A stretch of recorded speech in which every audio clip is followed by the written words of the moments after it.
Hello and welcome to a brand new episode of Look Forward. I'm your host Jay. I'm here with my co-host Brad. It's amazing how conservatives will get themselves frothed up into a conspiracy about literally anything. That seems untoward. I thought, what was it, Jade Helm? I thought that one was pretty goddamn dumb. but instead we have Taylor Swift is going to steal the election for Democrats. And the NFL's in on the fix. Yeah, they're in on the fix. It's weird that the NFL didn't go with like having Lamar Jackson, a very black man, perhaps win. Or like it's weird that but I guess because she has all her Swifties, right? Like this is the big conspiracy that people like pop singers. They do.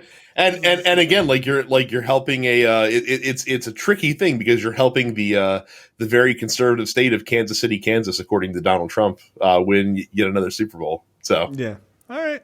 I love how are Republicans now supporting the San Francisco 49ers in the Super Bowl?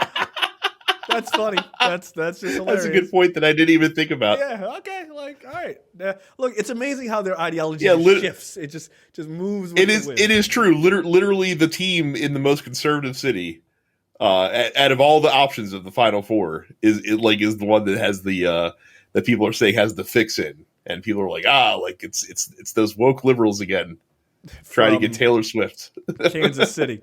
Okay, sure. All right. The home of delicious barbecue. Okay, sure. You got it, guys. Yeah, they're idiots. So, look, we've got plenty to talk about this week, including Taylor Swift. Like, I'm no Swiftie. I literally know, I think, one Taylor Swift song. I'm old. Mm-hmm. I don't care about her music. I don't have any, like, allegiance. But I do want to talk about, like, the sort of deeply weirdness of this conspiracy and sort of what it really is, right? Because there's the the fix is in, that's stupid. But there's actually some like politics, like real politics that are behind it, right? Like there's always the bullshit, but then there's the real politics that come behind it. So we'll talk about it. But before we get into all of that, Brad has not seen this clip. I would imagine that most of you have not seen and or heard this clip. But allow me to gift this to everyone in the beginning of the show. Look, if you were listening to the premium episode last week, you heard former Democrat strategist. I would say current Democrat, former strategist. Yeah, former strategist, right? James Carville going off on Donald Trump, saying he has the clap, just having a good time, right? He's an old man now. He doesn't give a shit. He has no career in front of him. He's only got jokes in front of him. That's it. So he's back this week. And look, these clips will continue as long as he continues because they're amazing. This guy's he needs a tight 10 minutes at the Comedy Store. Like he's ready. Okay. So this is James Carville, and I want to play this clip because it's just really funny. And I'm gonna before I sort of run this clip, I want to just so people know, the screen says on this, James Carville's hilarious Donald J. Trump quiz. These are the possible answers: 1996, 1999, 2000, 2003. But what is the question? And that's very, very important. So here's James Carville to tell you. This is hilarious. Kate Mocker. So let me give you an example. You're looking at the background, all right? I have 3 years here, one 1996, one 1999, one 2000, one 2003. It's a multiple choice. Now Trump is fat, okay? He's really fat. They put on his physical, he weighs 230 pounds. I'll tell you, I'll make anybody this bet. Trump, you get on the scale, and every pound under 230, I'll pay you $1,000. If every pound over 230, you pay me $10, and I'm going to the bank. So the question is, what is the last year you think that Trump actually saw his dick? I don't think he's seen it in this century. The century really doesn't start till January 1st, 2001. Kind of a weird thing, but I give him the benefit of the doubt. That's how fat, what a fat piece of shit I think he is. Now, there's another part. There's another point. It's not the question I thought he was going to ask. It's not the question I thought he was going to ask. Again. Oh my God. It started out so reasonably. I thought it was going to be like a cognitive test question, like, what year did this thing happen? Nope. Like, or like what was the last year he actually weighed 230 pounds? Right. Like, no. Something like that. No. Like, nah, fuck that. Going for the jugular. That's a wild line, man. That's a super wild line. But that's just starting out because there's a pretty serious shit going on this week. But I thought that was pretty goddamn funny. And again, the Carvel clips will continue as long as he puts them out and they're funny. I will play them every single week. I got to figure out, like, do I have to follow him on TikTok? I don't know where he's even posting these. They just somehow make it into my feeds. I'd like to believe that he just like that he doesn't even know there's a camera on him. Like he's just doing this stuff in his house. And he's just talking to his there's wife. like a hidden camera. Yeah, he's just talking to his wife. Shit is funny. All right, so let's get right into it. Supreme Court rules the federal government can manage the border. The Texas-Mexican border. Texans obviously were like, slow down. We don't agree with the Supreme Court. And so they decide, like, why do we even need to follow the Supreme Court? Look, I posted a quick TikTok about this, how it's just really ridiculous that even while controlling the Supreme Court, these guys are not happy with the outcomes based on the laws, right? And of course, I got a number of conservatives who don't understand, like, basics of politics, which I'll talk about. But a lot of conservatives being like, well, we're talking about they're breaking the law down at the border. I'm not even talking about that law. I'm talking about the law of what the federal government controls versus what the states control. The border of the country is under the direct control of the federal government, which is what the SCOTUS ruled on. So the SCOTUS, in fact, even though it was a 5-4 vote, which is insane, by the way, it should have been unanimous. Even though it was a 5-4 vote, they're absolutely correct. Like, you can hate the Supreme Court and you can hate the idiots on it, the conservative idiots on it. But in fact, they came down on the right side of this, most of them. But arguing about whether or not laws are being broken, whether or not the border is being defended properly via your viewpoint. By the way, I don't even entertain that argument because it's a sliding scale depending on who's president. Republicans think everything is peachy keen when Republicans are president or in the presidency or in control of Congress. But the second Democrats are, it's the worst thing ever, even though the policies are largely unchanged, except for ripping babies out of the hands of their mothers, right? Like, people are still getting in and things like that. So, yeah, I find it actually unsurprising, Republicans' stance on this, which is to ignore the Supreme Court and do whatever they want. What are your thoughts? Well, and you're seeing more than just Texas Republicans get on the act, because then, like, a lot of red state governors started sending the National Guard down to basically fight the federal government's efforts to manage the border themselves. Right.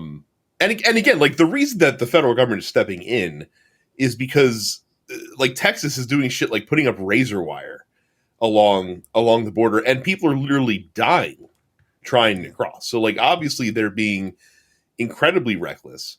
But we have a lot of but again, we have, like, literally, I think we talked about this last week. We have literal fucking, Congress people openly calling for Texas to defy the Supreme Court order.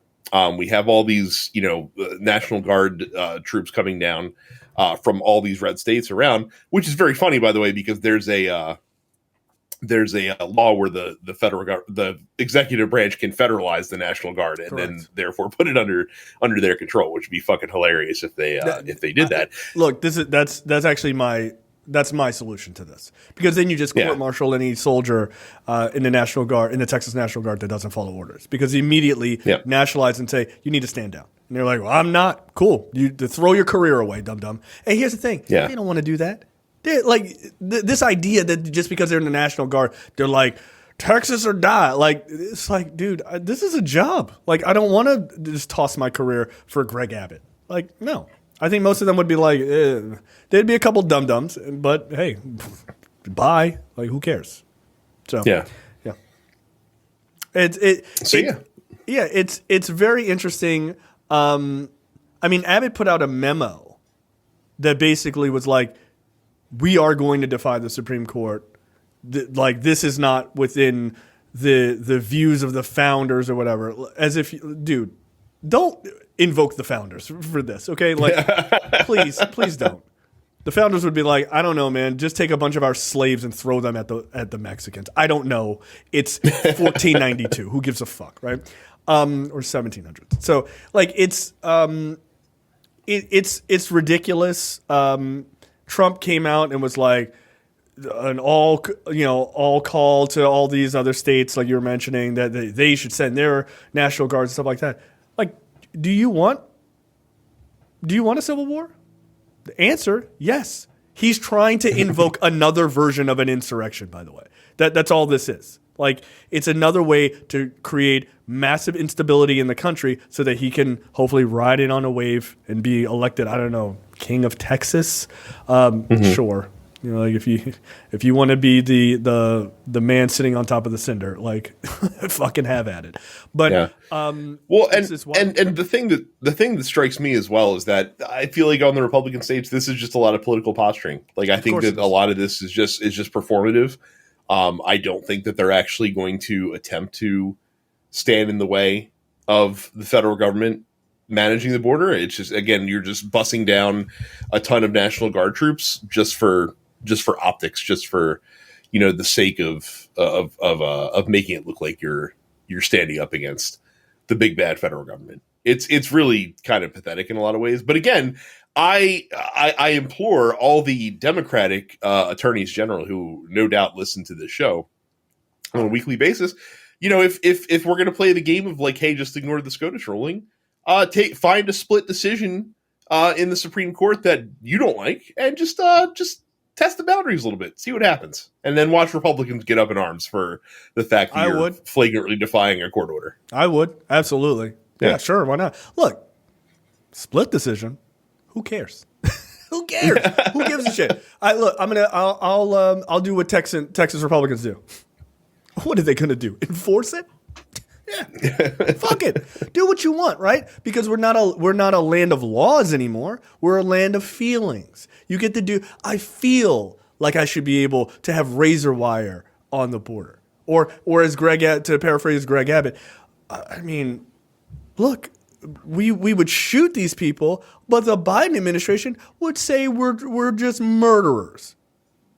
That is murder. Like, killing people, no matter where they're from, is in fact murder. Like, Greg Abbott's like, yeah, I know, but these aren't people, white.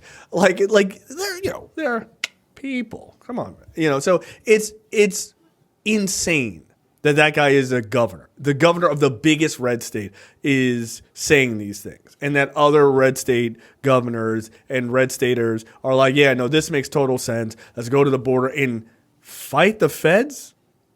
What was that post somebody put? If Texas secedes from the union, will I still get my Social Security check? We'll talk about secession later on, because of course now that this has brought up that whole whole fucking argument again. Let's fucking go. National divorce, baby. Let's fucking go. Or as this black dude who's a January 6th guy, he's always on social media ranting and raving because he's praying that Donald Trump is elected so he doesn't go to prison. You're going to go to prison, by the way. He's like, we need to do a quiet national divorce. Don't invite Democrats to parties and family functions. It's time. We're done with this shit. I'm like, dude, in that case, there already is a national divorce. We don't invite you people. Like, you're the MAGA idiots. We don't invite you. Like, that's the thing. If there's a MAGA person in your family, people generally go, I'm not going to invite Uncle Donnie. He's crazy. He's insane. He thinks he's got a med bed at home. No, we don't invite him. Like, so, yeah, no. There's already a quiet national divorce, buddy. It's happening. Yeah, it's bizarre. Look, Republicans are always showing their ass when it comes to stuff like this. And again, this will continue. And again, the real politics behind this is you have a guy who has an opportunity to exploit something, which is the fact that there is a immigration bill in the works, and Donald Trump is trying to come in and not an immigration bill. Not an immigration bill, a border security bill. It's not an immigration bill. Yeah. Border security bill. Yeah. Wink. So he's trying desperately to kill this bill. That's the reality, right? This is the conspiracy bullshit is on top, but the reality, the smart people who are playing this behind closed doors and Donald Trump are just trying to kill the bill. They want the bill killed because they want to campaign on it. They want Trump to be able to campaign on how much of a mess the border is. That's the real story. Is Texas going to fight the federal government? That's the snow job, right? Like, if you're concerned about that, like legitimately, not just like this is stupid and we shouldn't do it, but if you're really concerned that that's a thing that's happening, you ain't on the real team. The real team is like, yeah, pay attention to that over there. Cool, we're trying to kill the bill so that Donald Trump can run and go, look how bad the border is. That's the real move, right? Again, it's like the Taylor Swift thing. It's not about Taylor Swift. They don't really give a fuck about Taylor Swift like, oh, it's the fix is in on the NFL. The real argument is, oh shit, this young woman has a lot of young people in her back pocket as fans, and she might just get people to come out and vote, and we can't allow that. That's the reality of these things. So I'm calling this the dumb Nixon on behalf of Republicans, because I don't know if you all remember, but a couple of years ago, we found out that through documentation that was released, that in the lead up to the 1968 presidential election, the Johnson administration was working to end the Vietnam War. They were negotiating with the North Vietnamese and trying to make sure that to bring an end to that conflict. And what we found out is that the Nixon camp was actually back channel communicating to try to keep the war going through the election, because he knew it was something that he could hit Hubert Humphrey with to help him win the 68 election, which he did. And that was very smart of Richard Nixon, because again, not only did he do that and it worked, but it's, he got, I lost my train of thought.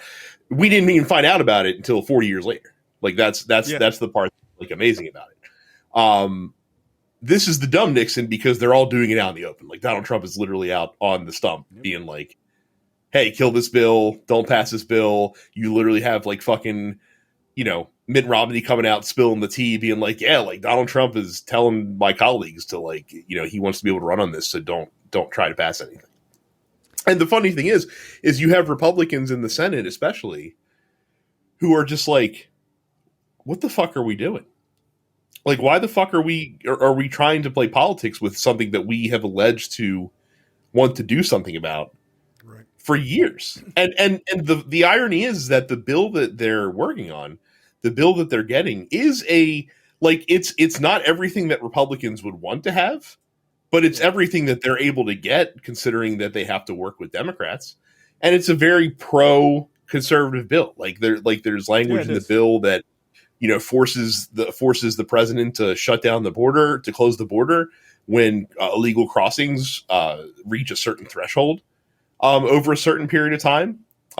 It's allowing for better reinforcement on the border to try to again tamp down illegal crossing. It actually somewhat helps processing asylum claims a little bit quicker, which is one of the major issues down at the border that's causing a lot of the issues that we're seeing down there. And this is, again, it's a very pro-conservative bill that they'd be getting. But even that's not good enough, because it needs to be a wedge that they can use during the campaign. But instead, because they've talked about it publicly, now every Democrat House member or every House race that's in a competitive seat gets to hammer them over the head with this, and Joe Biden gets to hammer Trump with it in the presidential as well.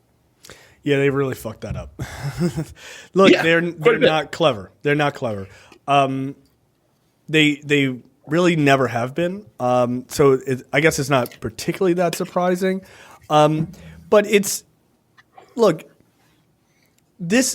goes to show you how vulnerable they are, right? They literally don't have anything else. It's just the border. They can't hit Joe Biden on any like financial shit. Today, Trump came out and was like,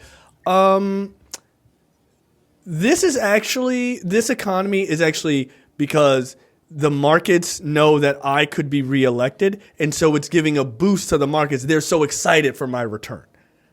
This is the same guy who 2 weeks ago said he wants the markets to crash before he gets in.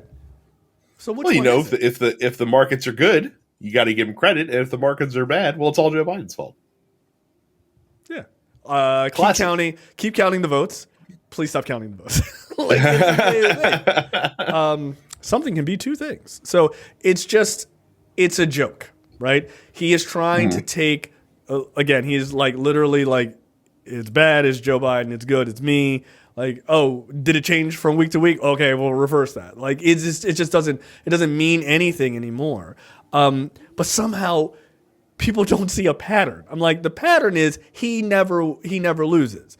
You know, like heads I win, tails you lose. Like it's like what the fuck, man? Like, but people don't call him out on it enough. They let it slide. Now the people in the media are getting better about it. Like they're starting to pick up on the fact of like, but you said 2 weeks ago, because he's just becoming more like fucking loosey-goosey with reality because his brain is turning to fucking pudding. So he's kind of given up the ghost a little bit.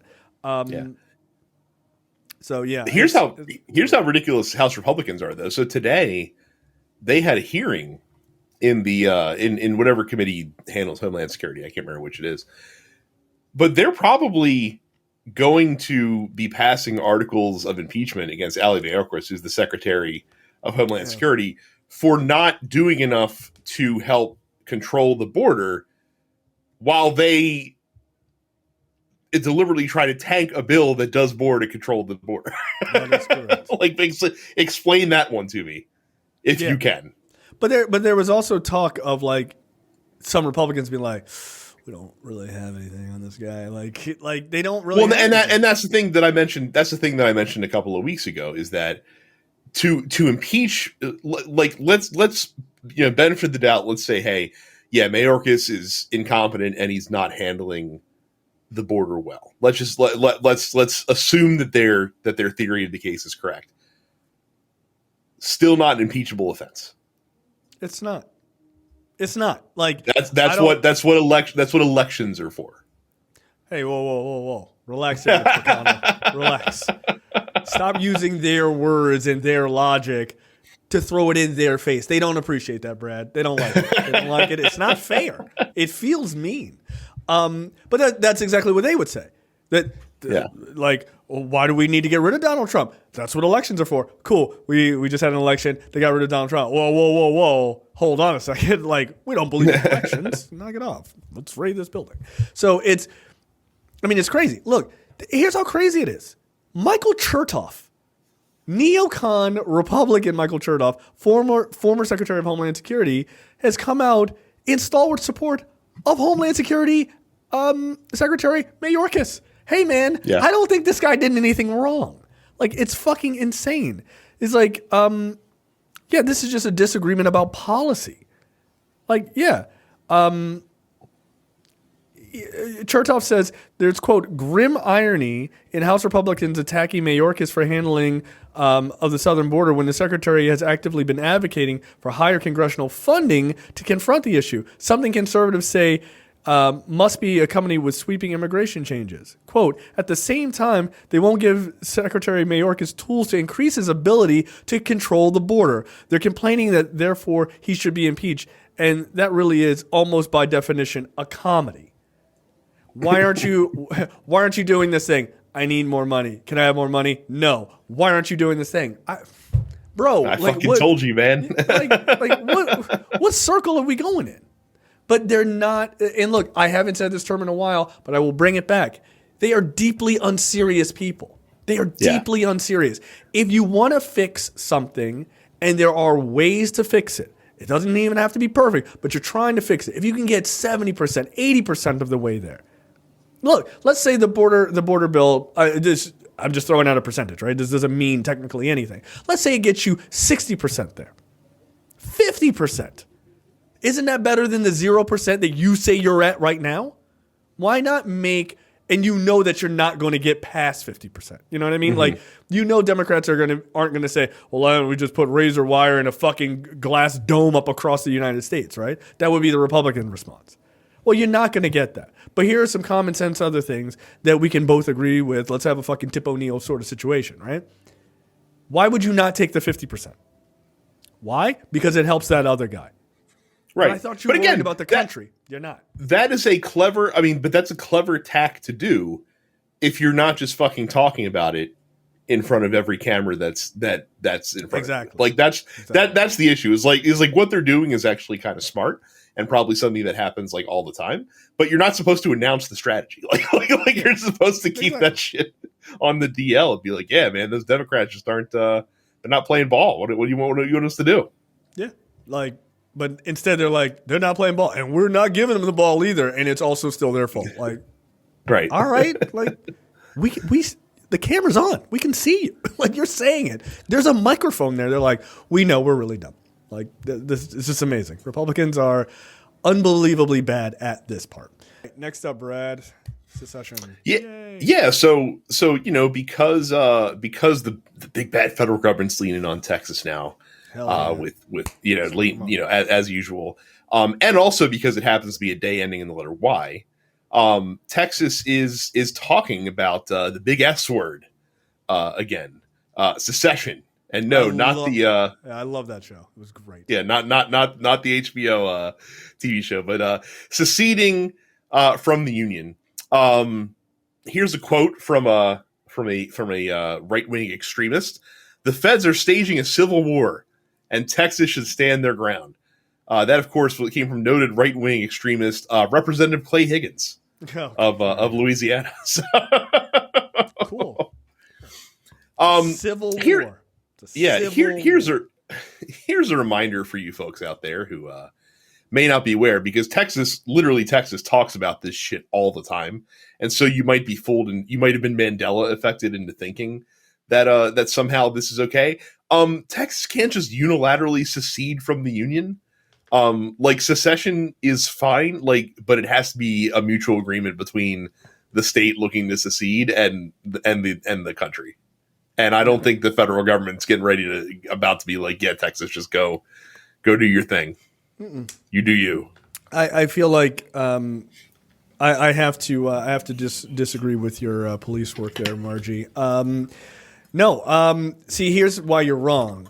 Because while that's true, that there is no just single-handed mechanism for secession, I think the thing that you're forgetting here is that the bumper stickers say "Don't mess with Texas."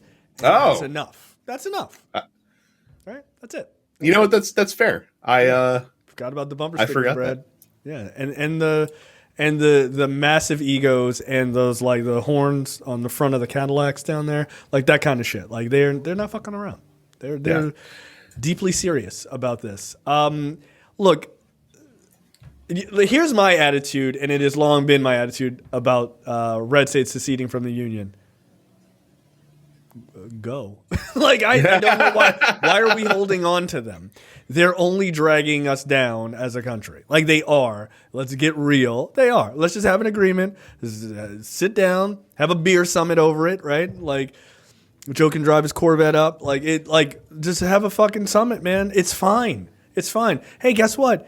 You want to leave? Just leave. Just get the fuck out of here. You can have the country of Texas. It'll be a shithole in 6 months. Okay? It will go to garbage in 6 months. These people can't keep the fucking lights on down there when it gets cold. Okay? Look, we try to get them on the national grid. They don't want it.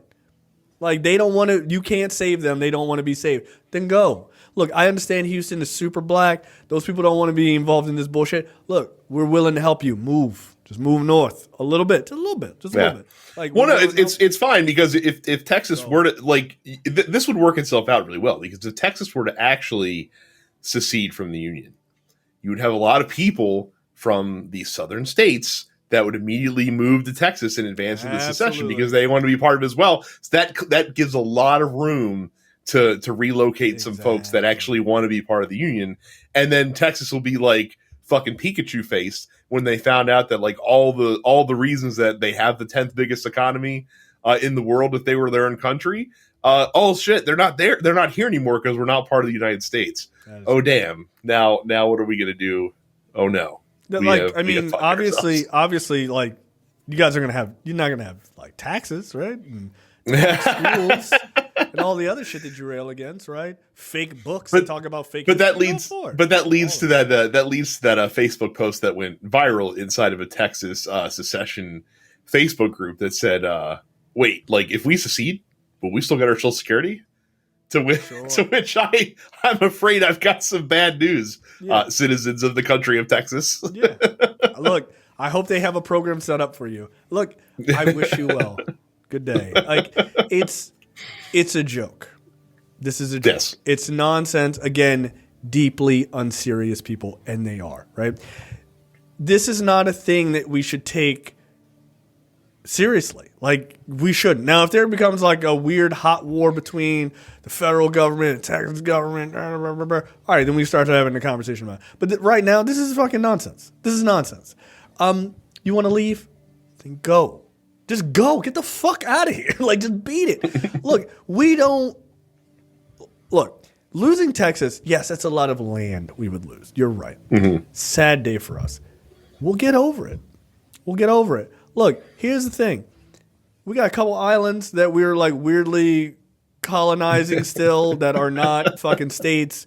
We bring in Puerto Rico as the 50th state. We don't even have to change the flag, baby. We're done. Or excuse me, DC, right? Like make DC a state. We just knock it out. DC's a state. Boom, we got 50. We want to bring in Guam, Puerto Rico. That's fine. Look, like it's cool with me. I don't mind.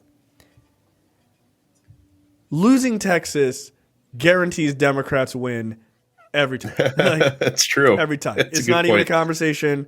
You'll never have a Republican president again. Again, like you said, there's going to be a massive drain of conservatives who are like, I'm going to the country of Texas. Cool. Clears out a lot of the rubbish, that sort of that first wave of rubbish. Let's get it out of here. Like, let's get it out of your Paul Gosars, right? Your Ted Cruz's, right? Like, you just get them out of here. Like, I like how you assume Paul Gosar is from Texas. He's not. He's from Arizona. No. But I assume that he would go. Just he would. Oh, go. You think? Well, see, I think he would try to get Arizona in that deal. Nah. Which would not work. I mean, Arizona's too purple. It's too purple. I think that we swing like a baseball trade. You trade Texas back to Mexico. Trade it for Texas doesn't. Mexico doesn't want Texas. I don't know, man. It's a lot of land. You give them Texas, take back some of the Mexican southern peninsula. So that way you're back in the fold. You're back in the mix. Nah, I'm good. I'm good where I am. You don't want to live in the Texas-less America where Democratic presidents are in forever. You know what? Here's what I would say. I've thought about this. It sounds like a weirdo. I've thought about this. I would come back to the U.S. to live if, like, Texas left and a bunch of other red states seceded, and then it just started to be this, like, cool, we're just, like, we're paying, we're, like, doing internal investing, and there's, like, all of this, like, liberal place where there's, like, clean parks and programs for kids and all that. Then I would truly consider, I'd be like, it's looking like I may have to make my return. Like I would be willing to come back. But as it is right now, no. Because of the mess that has been generated by conservatives, and that's quite true, right? Like I also wanted to live abroad, right? But the mess that was created by conservatives is very real. And it's like shit ain't getting any better, dude. Like, it's not. I still care about America, obviously. I'm still doing a fucking domestic political podcast about it. I have family who lives there. I still give a fuck. I still vote, right? On, federal elections and shit like that. But, it would have to change considerably. Like, it would really have to change considerably. Like, I see stuff down here. I'm like, oh, look, they're investing in, like, I don't know, what are those things called? People. Yes, that's right. Yeah. Like, there was a big thing here, just in the city that I live in, that they were just going around and putting up signs on all of these like kind of dilapidated parks, and they're like, vote if you want us to revamp this park. And like, we just happened to go to the zoo the other day. They had like a big thing. They were giving out free like tree saplings. They're like, yeah, let's like all plant trees. And also remember to vote for like your parks and stuff like that. Because there's like all of this big federal money that they're doing these massive investments. Not in just the rich neighborhoods, because I live in like a middle class neighborhood. Like not in the like the rich areas, but all over. They're investing in people. They did a massive infrastructure project here that cost, I think, by like American standards, like $75 million. But it was amazing. It's an amazing thing. Now, granted, in the U.S. it'd be like $500 million, right? Like, right. But you know, like all things relative, like they invested in it, they built it, and it's really nice. Right. And it's this thing, there's this massive park and everything else. And like, that's the type of investment stuff I want to see. And I don't see that in the US on a grand scale when you absolutely could do it. Because people are like, I don't know, aren't parks kind of gay? So I guess we're not going to do it. Like, that's the Republican argument. That's true. Yeah. Why doesn't this park have a shooting range? Because there's kids here? That's the logic. And it drags the country down in so many unbelievable ways that America should be a fucking bastion of progress. It should be. And it's not. It used to be. It used to be. Back in the day. You know, right. it used to be when we were actually taxing rich people at an appropriate rate. And we had all this money to invest into public works, like, you know, the interstate and shit like that. Right. But to me, it's now, it should be even more now. Like the right. That's what I'm saying. It's unconscionable to me that here we are in the year 2024, and America still not only doesn't have high speed rail, but isn't like on the road to getting high speed rail right now. Right. Like, that's insane to me. Yeah. Dude, they built a bunch of buses down here, all electric. All electric. Yeah. And again, I'm not saying like you need the fucking New York to San Francisco high-speed railroad like tomorrow. Like, I mean, you can at least have. Right. It'd be great, but like I'll settle for fucking DC, you know, Boston to DC. You know what I mean? Like, that would be a great fucking start. Right, but that gets handicapped. Why? Not because the desire of the citizens is not there. Not because the technology doesn't exist. It gets destroyed by lobbyists. Yeah. Right? Because they don't want that to interfere with car travel, because gas, right? And they don't want to interfere with airline travel. Right? Yep. So much of America is what is that? What is that fucking line? I think it's by Bill Clinton. All the things that, like, basically, to paraphrase it, like, all of America's problems can be fixed by America, right? Like, this idea is like, we don't really need, like, we need outside help. No, we just need to have the wherewithal and the give a fuckitude to actually try. But we don't. Mm-hmm. We don't push past the lobbyists and go, hey, man, we're going to build this high-speed rail because that's the right thing to do by citizens. Because we could reduce the amount of cars on the road driving between fucking Florida and Boston, or, you know, DC to New York and stuff like that. We could reduce that. But we don't. We don't do those things. And it's not because citizens don't want it. They don't demand it, right? Because, like, people on the far left would go, we have to demand it. People are demanding it. The problem is the system is corrupt. Get money out of politics and start to change policies and really work for people, make the government really work for people. You see a completely different electorate. People get involved. If they think that their votes count, if they think that, you know, there's memorandums that come up and they can vote on it and they see real change, people start to get fucking involved. Like, it's hard for me not to think, wow, they're actually giving a fuck. When I walk around from my house to my office where we're recording, and I walk by this like shitty park, and I'm like, this park sucks. It's got, where I live, which is insane, it's got metal playgrounds, right? Metal? Dude, have you been outside? It's real hot. Like, you can't put a kid on this slide, burn their skin off, right? This is shit from like the 1980s that America was like, we'll do plastic. Like, what the fuck, right? They still had this. And you know what they did? They invested in it. They ripped all the shit down. They're rebuilding it now. They're rebuilding the entire park because they're investing in this neighborhood. Again, I don't live in like the super rich fancy area where it's like, okay, well, that makes sense. No, they're investing in it. America can do that. America's got a fuck lot more money than here. I can guarantee you they do. But if you want to invest in your people and you want people to come and to stay in these places and to be happy and raise families and increase the tax base and stuff like that, you have to invest in people. And America's biggest issue is that right wingers, especially, and look, it happens on the Democratic side too. Right wingers and sort of conservative Democrats are controlled by lobbyists. They are right, the right more so, but the Democrats are too, and they refuse to break that fucking yoke and just do the fucking work of the people. They refuse to. So, I mean, that's a long way around. But to say that, yeah, Texas leaving. Good. It'd be one less giant group of people holding the country back from actual progress. Then you could start to have the liberal Democrats kick the shit out of the conservative Democrats and start to move the country forward. You need it. You need it. Boy, so, it would be. Go. I would love to see what the alternate history would look like on Earth 2, where the Supreme Court knocked down Citizens United and actually got money, like dark money out of politics. That would have been amazing. It'd be amazing. Yeah. I'd watch that Amazon show, like the Vote in the High Tower or whatever it is. So it's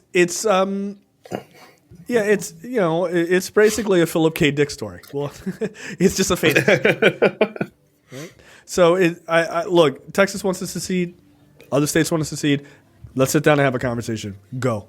I don't think it's helping the country to have them here. It's not.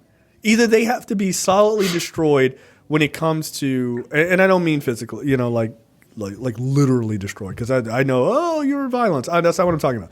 But either they are smashed down so politically that they do not matter anymore, and another conservative party that is much more reasonable rises out of them, or they can leave. But at a certain point, Americans have to demand some semblance of progress.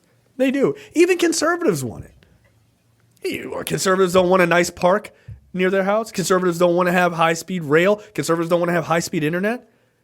I will never understand people in the middle of the country advocating for keeping things the same. You motherfuckers aren't even on the internet from 2010. They're downloading video games, baby. You can't do that shit. Well, Jay, you can't have those things and then cut taxes at the same time. And when it comes to one or the other, they'd rather hang on to that extra, $50 a year as opposed to having these nice things. Well, we got to cut taxes. You make $12 a year, Martha.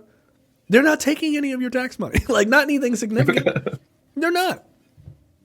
Should they be? And by the way, it's liberals who advocate that you should be paying less in taxes and the other assholes should be paying more. And they go, no, those people should be paying less. What? It's because they've tricked them all into advocating for that position. It's insane to me. Look, I say this with all due disrespect. I never want to hear white people talk about how dumb any other minority is. White people are snowballed when it comes to taxes by other rich white people. It's snowballed. You guys got that fucking bullshit on lock. Everyone else knows this is bullshit, and white conservatives are like, no. Jeff Bezos can't pay anymore. It's unfair to him. But Jay, when I'm a rich white asshole one day, I'll be happy that I advocated for these positions. Yes, exactly. That's the key. and what if you're not? But one day. But what if I am? This hasn't worked for anybody else, but it might work for us. That's right. All right. So it's a one in a million chance that I might become a rich white asshole one day. So you're saying there's a chance. Like, yeah, Dumb and Dumber is right. Like, that's exactly it. Yeah. But speaking of secession, this is interesting. Arizona Republican Anthony Kern, he's in the state legislature, standing up there chatting it up with his boy, Paul Gosar, of all people. He says that the state lawmakers, not the voters, should pick who's president. You guys still think this is the party for you? They don't even want you having a say. Keep in mind, like, the Electoral College technically is who picks the president, but he's like, that's a little too close. How about we stop listening to the rabble and let us do it? I had Republicans argue with me on TikTok when I posted the thing about Trump, that they were saying, well, we don't live in a democracy. Jay, you're an idiot. We live in a republic. These guys are advocating that Republicans are very weird. Like Republicans these type of Republicans who are arguing like we're not in a democracy, we're in a republic. One, I'm going to need you to not get all of your education from YouTube. Like I'm going to really need you to like read a book, take a civics class. But it's hilarious because at the same time that they're saying this, and they don't realize that a republic and a representative democracy are the same thing, right? Like it's a difference without a distinction, or distinction without a difference. Their guys are literally advocating for them to have less say in the republic that they live in, like less say. But it's amazing. Like you're arguing with me like, no, these are wildly different concepts. Like I didn't say it was a direct democracy. I said it's a democracy. It's a representative democracy. And like I said on my mini responses, Google representative democracy, write it down, then Google in a different tab, what is a republic? Write it down. See how many words are different. They're not. They're not. Like, is Google in on the fix too, man? Everyone's and again, what's like you have to view it in the context of what the founders thought it was, and they literally use those two terms interchangeably because to them they meant the same thing. So what are you actually arguing about? And to your point, meanwhile, while you're Nero fiddling while Rome is burning around, you have Republicans that are just like, you know what? Actually, a meritocracy is what we really need to make this thing go around. Yeah. Why don't we elect that guy and then just have him just put his kids in? How about that? Yeah.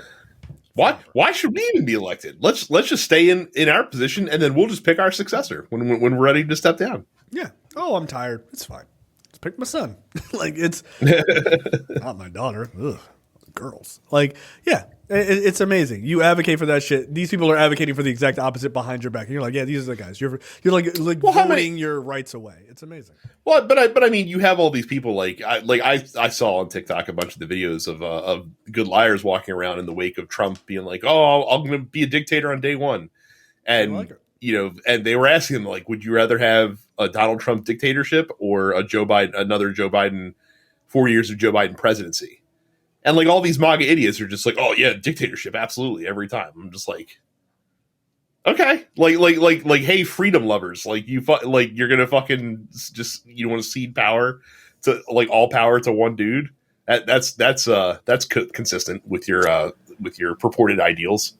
I mean, it's consistent with one thing and one thing only. They love a daddy. They love a daddy. They do. Like they do. That's what they want. They like they want a sky daddy. And then they want a government daddy. That's it.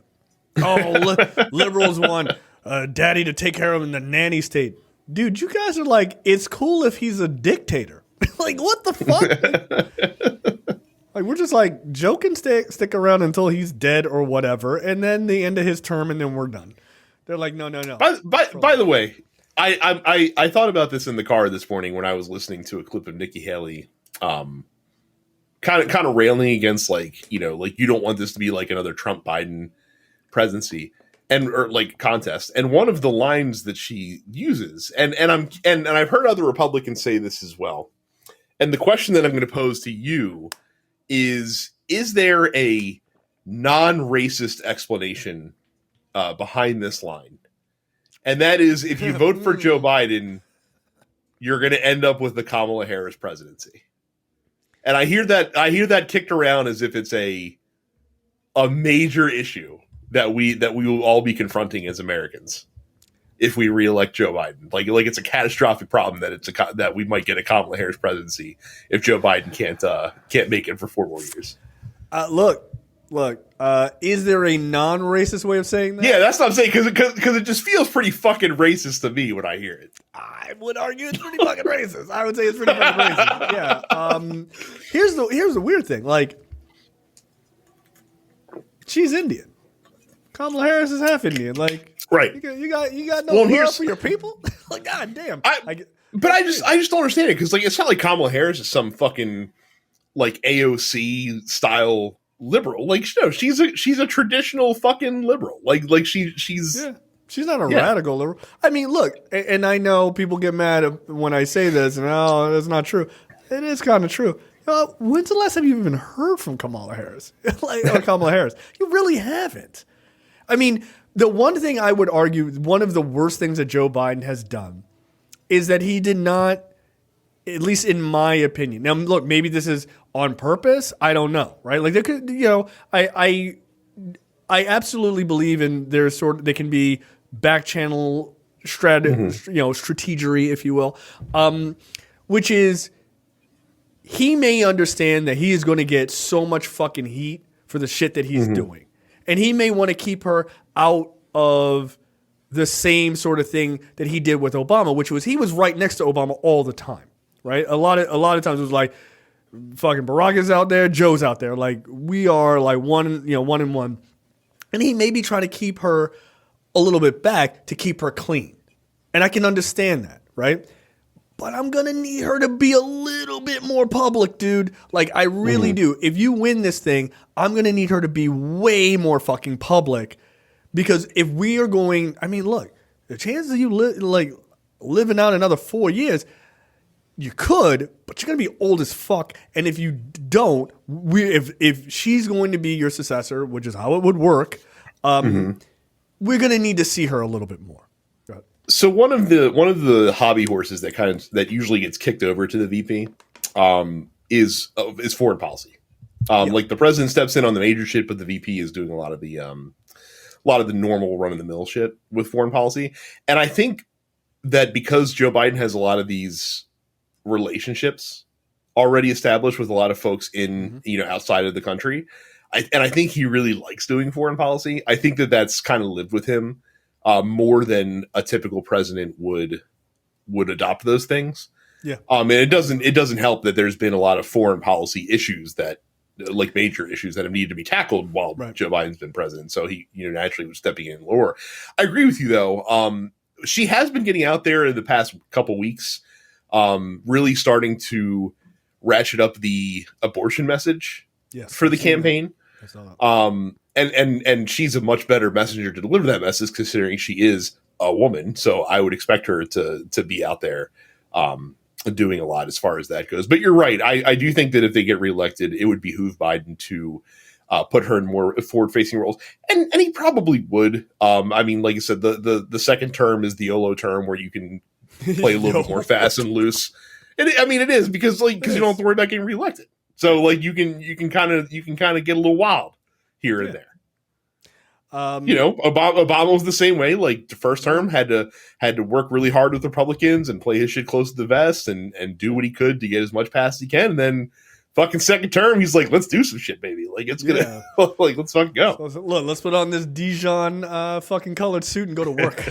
Dude, I'd have wore that suit every day. Like, I never understand politicians who don't lean into pissing off Republicans. They're making a big deal. I'd be like, oh, I would call up fucking Steve Harvey. I'd be like, I need all those suits that you wear. Those ridiculous colored suits. Let's fucking go. It would have been something like in the wake of it, like his next press conference, he just gets up like first question, hey, what do you think about my suit? Yeah, like, got a brand new. I would have came in with a fucking seersucker on, like I would have ran the gamut. Like, there's no way, dude. No, he's too nice. He's too nice. I would have been like, oh, you don't like this? Guess what's happening now, motherfucker? I'm doing every color of Easter. Let's fucking go. And like whatever Easter egg you got, I gotta suit that color. Like, that's that week every day. I wonder who our first president's gonna be that's gonna wear like a really like alternative color suit. Like who's be the first president that's like, you know what? think we're gonna rock a green suit today. Let's fucking rock this green suit. And make this shit happen. Easy answer. Easy answer. You're not gonna like the answer, but it's the easy answer. Christian cinema. Christian cinema. Yeah. I haven't heard much from her, by the way. Apparently, she's not looking good in those polls that are out there right now. Yeah. I know. Speaking of polls, we're gonna get into somebody doing not so great in polls either. So, a little bit later on, which is fucking hilarious. All right, this is a great story. It's a bit complex, but it's a great story. Trump throws tantrum over court monitors financial bombshell.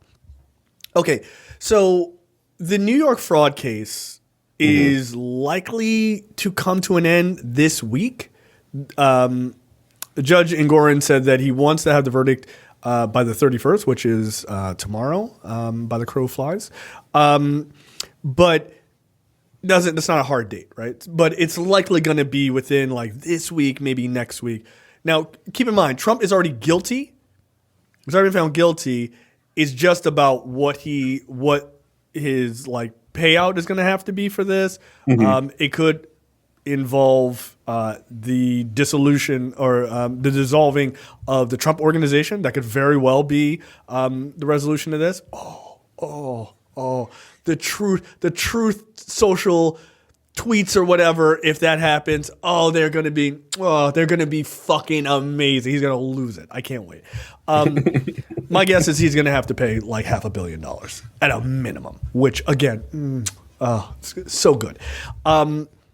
So all of that being said, the Engoron in the court basically said, listen, while this case is going on and we are getting ready to, this is a financial crimes situation, we need to put what's called a court monitor to watch the Trump organization's financials because it's a large company. It's got a bunch of, much like the mob, it's got a bunch of like little mini companies that report to other companies and all this other shit, right? We need somebody, a court monitor, to watch the financials to make sure they're not moving and hiding money as they know shit's about to go down, right? Totally logical. That's not special to Trump. It's just a thing that you would do. It makes sense. Well, the court assigned this former judge who is like a financial crimes judge, right? So her expertise is in financial crime, so it makes sense, right? Basically, she's like a forensic accountant, more or less, right?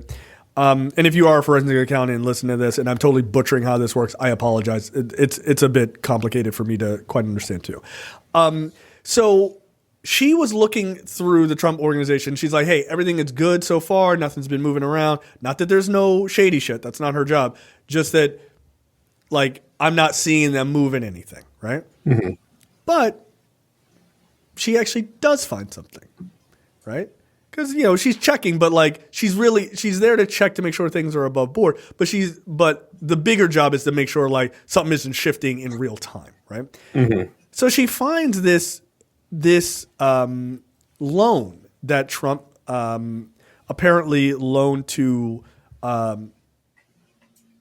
his own company, another company that he owned. Yes, right. So it's like for $48 million or something like that. And it was like a bullshit loan, right? That apparently like they're saying that this loan didn't really like, it's on the books. The Trump organization is like, it's on the books. But like, they don't have any paperwork really on it, right? There's just like kind of this transaction. And it basically was Trump trying to just sleight of hand, move basically $50 million, like hide $50 million. Now, he didn't do this in real time now, but this is a thing that they found a couple of years ago. When this came out, the Trump organization is like, no, there's a document on it and everything else. The document is like, there was a loan. There's nothing to see here. Like, this is basically what it says. Like, there's no money owed. There's no money, like, owed back. Nothing. There's nothing. It's just, like, a piece of paper that says that. They're like, that's not how you track a loan. Like, get the fuck out of here, right? So it's just a sleight of hand to basically dodge $50 million in taxes, right? Or, like, the taxes on the $50 million. So at that point, like Trump's lawyers push back and say, oh, this is a demonstrable falsehood, yada, yada, yada. The Trump entities, of course, never said that the loan did not exist. Rather, they provided a copy of an internal memorandum reflecting simply that no liabilities or obligations are outstanding under the loan at that time, right? That doesn't really tell you anything. The memo, an unsigned and vague inter-office memorandum. Yeah, so you're tracking, by the way, a $50 million loan in an inter-office memorandum. Yeah, that seems above board. Sent by the, quote, legal department to file last month describes an entirely different loan agreement. The loan that Trump listed on his presidential financial disclosures was a $48 million loan from Trump's Chicago Unit Acquisition LLC to Trump personally. But this memo now says that the loan from the Chicago Unit Acquisition LLC to another entity called 401 Mez Venture LLC. The memo also simply states that the loan is over and done with. It offers no explanation about whatever happened to the $48 million. So he just loaned the money to himself and then just basically wrote another thing and said it was given to this other company that I own, which it never was. So that's another big bit of fraud.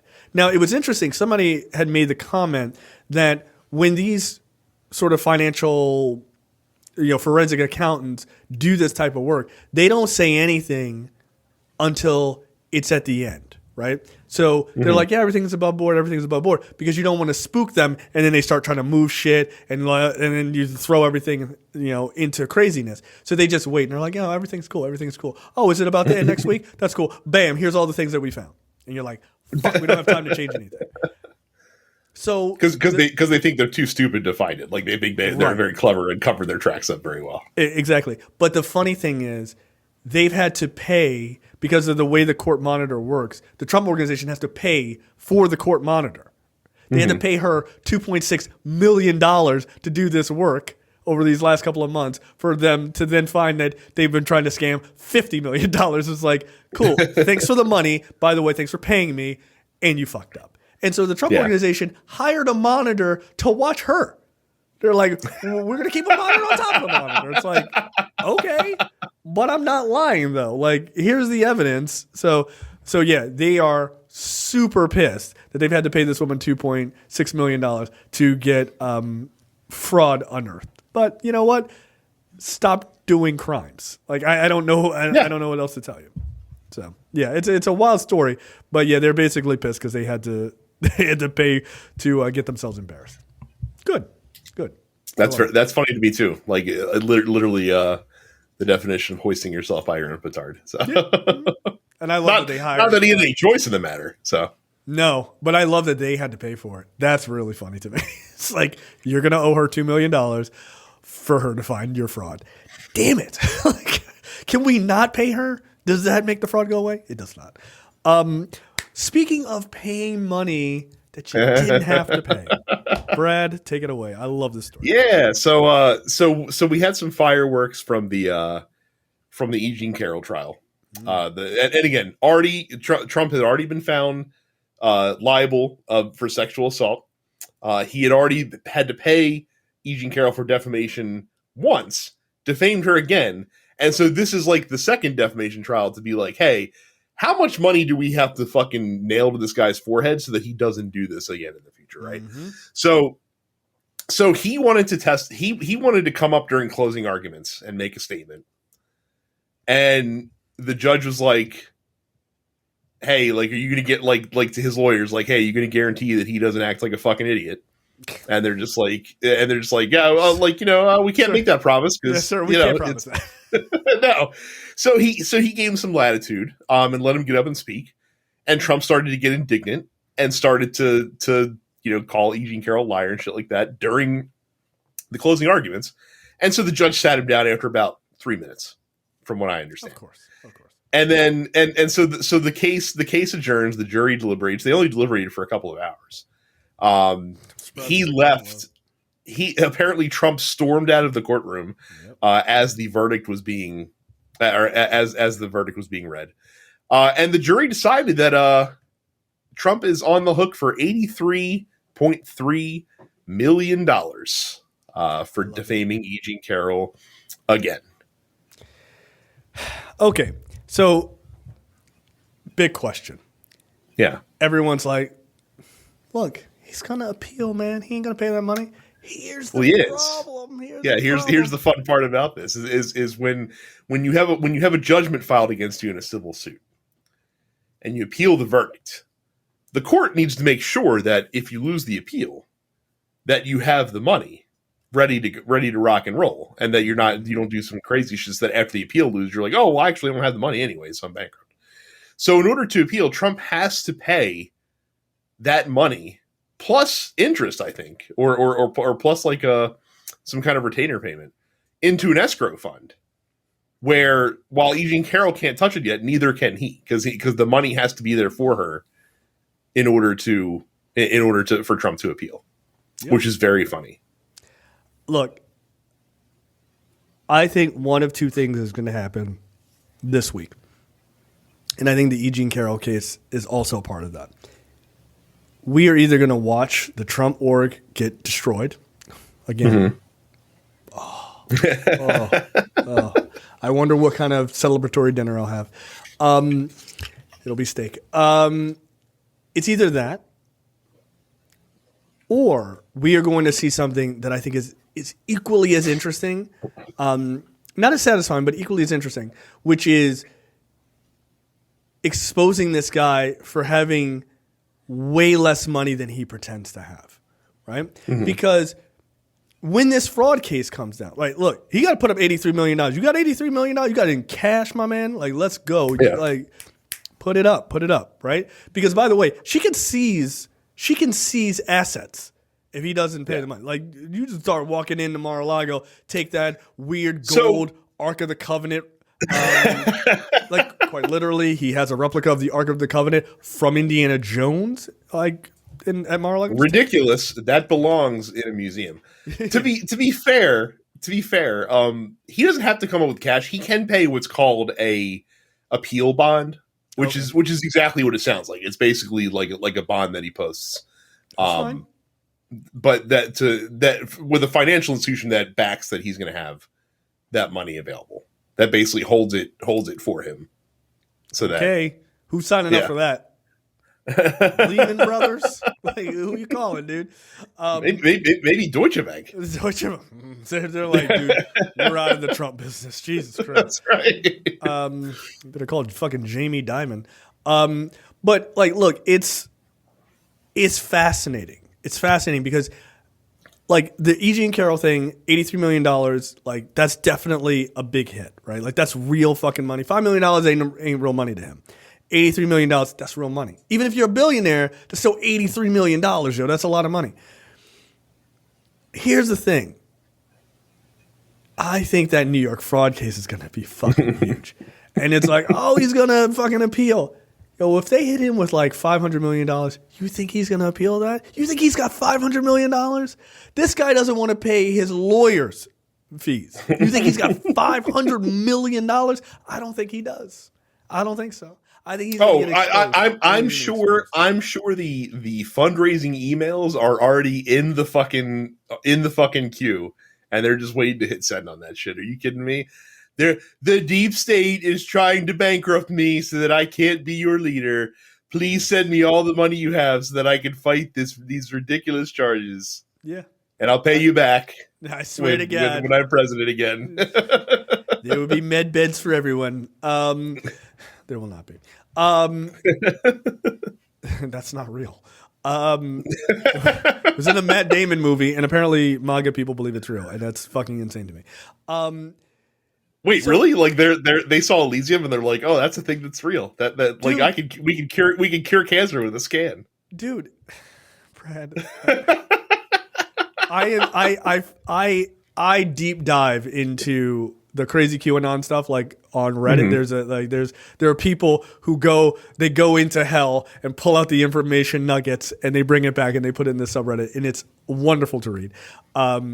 Yeah, there's commercials. These companies, like, with these, like, bad CGI backgrounds or these, like, fake made med beds are like, yeah, the med beds are real. You know, we're using, come down to our clinic and sign up. And do they think there's also, like, a fucking high class residential satellite also like in orbit around the Earth as well? Yeah, it's like the Halo. All right.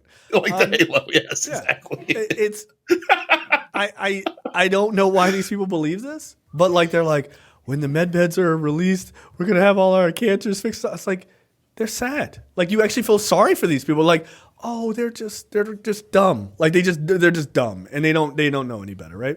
But yeah, there's like these fake companies that are like doing commercials about med beds and stuff like that. But of course, they won't let you sign up for it because if they say you can sign up for it to use it or you can pay for it, that's massive fraud and they'll get sued into the fucking ground. So yeah, they have to be like super careful about it. I'll find the commercials. They're fucking wild, and it's like that's a fake background. Like you're in front of a green screen. Like that's not a real bad background. It's fucking weird, but they really believe it. It's sad. So yeah, look, but I think that for that $400 to maybe $500 million that's going to come in this fraud case, I think that's going to do real damage, and I think he's going to get exposed that he's not going to have the money to appeal it. I don't think so. Like, good. Look. What did Engoron said that Mar-a-Lago's worth about $18 million? Take it, take it, dude. I would love. Take it and then make that shit a fucking beautiful shelter for homeless Mexicans. Like as far as I'm concerned, like yeah, just make it into the exact the Donald J. Trump whatever Mexican, he hates the most. Absolutely, fucking high class women's shelter for former porn stars. I don't know. Like what? Oh, but it'll be in Florida too. That's a twofer. DeSantis will be added that. Yeah. You know what? Yeah. Name it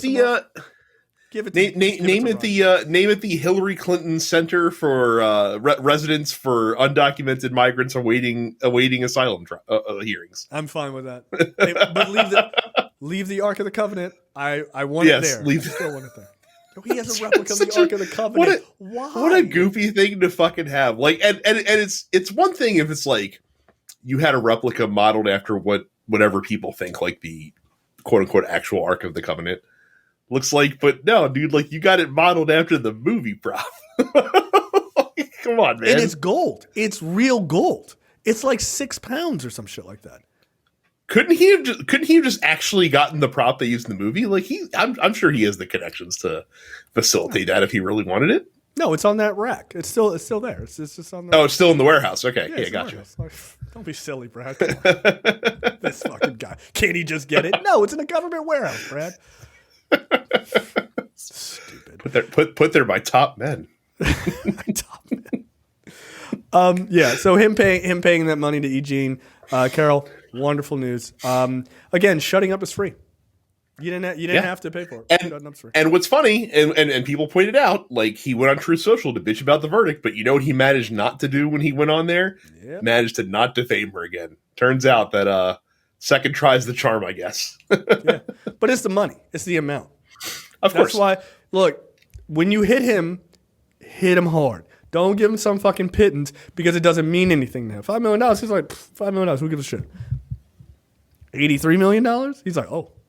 Well, wait. Okay. All right, guys. I got it. I mean, I hate this woman too, but like, oof, let's all just quiet down for a minute. Yeah, you got to bring it down a little bit. That's how you hit him.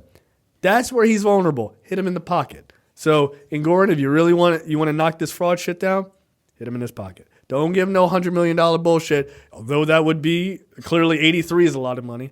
Nah, hit him big. Or I mean that's going to be big because it's his company. It's not just him his assets personally. But I mean that's him, right? Like it is. That company is so intrinsically tied to who he is. Hit him big, dude. If he gets hit with $300+ million. And he can't do business in New York. Oh, he's in a world of trouble. What's he going to do? We're just doing a bunch of shitty apartments in Florida? In Russia? in Doral County. Yeah, Doral? Azerbaijan? Go ahead. Fine. He wants to be in New York. Look, all that like, I'm a Florida man. Hell, I don't want to be down there. He wanted to be in New York. He wanted to be a mover and shaker, but he knows that he's not welcome there anymore. That's why his shit daughter and her husband, even though they were fucking hated, they're trying to worm their way back into that socialite life. They don't want to be socialites in Florida. No, they want to be socialites in New York. They want to be down with the hillbillies. They want to be up there with the liberal elites. Because as much as they fucking rail against those people, that's who they'd rather be around. They don't want to be, look, and I'm not trying to be an asshole about it. They don't want to be in middle America, dude. They don't. They don't. Oh, Trump coming out here, he'd love it. No, he wouldn't. No, he wouldn't. Yeah, that's always the funny part. Oh, I got to vote for someone I want to have a beer with. I'm like, well, they want to have a beer with you. Yeah. That's the part they forget about conveniently. Yeah. I mean, Trump's a teetotaler, but even if he wasn't, he wouldn't. He wouldn't drink a sparkling water next to your fucking poor ass. Are you kidding me? He don't want anything to do with you. He don't want to be in Florida, dude. He's in Florida. That is because reasons, right? If he had the choice, he'd vacation in Florida, but he'd live in New York. That's his entire identity. He don't want to be there. So good. The idea of his company being destroyed and never being able to do business in New York, that is a perfect end to his legacy. It's perfect. God, I hope it happens. Look, we might have an emergency episode if it happens. It'll just be me guffawing. That's all it will be. Okay, that's the end of the free portion for this week's episode of Look Forward. Make sure you go to lookforwardshow.com/premium. Sign up for premium content. It's only $5 a month or $50 for the full year.